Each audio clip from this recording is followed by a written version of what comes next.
Aquest mentoratge es diu "La prevenció és la millor curació".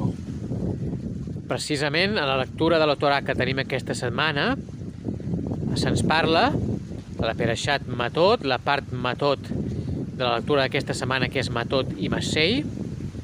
Se'ns parla de que una persona, quan fa una prometença, quan surt algun acte en què es compromet la persona de la seva boca,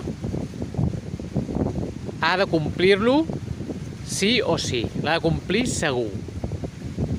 Això implica, per tant, que una persona, fins que no està 100% segura o molt segura de que no pot complir una cosa, no es pot comprometre a ella.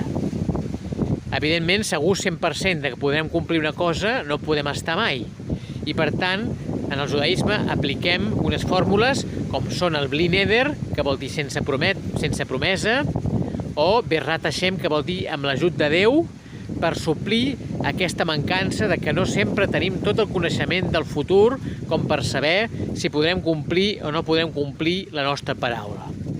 Per tant, només ens queda una solució segura 100%, que és el silenci. El silenci, aquesta restricció personal d'evitar que surtin coses d'afirmacions de la nostra boca, especialment prometences o compromisos, és l'única fórmula que serveix per evitar mals posteriors. Parlar el just i necessari. Parlar, evidentment, podem dir el mínim indispensable. Això és el millor remei, la prevenció. Per tant, des d'aquest vídeo, conminar-vos a no parlar més del necessari, a només parlar d'allò que sabem, d'allò que coneixem. Citar les fonts d'allò que expliquem. Fonts personals, fonts de textos, etc. És molt important.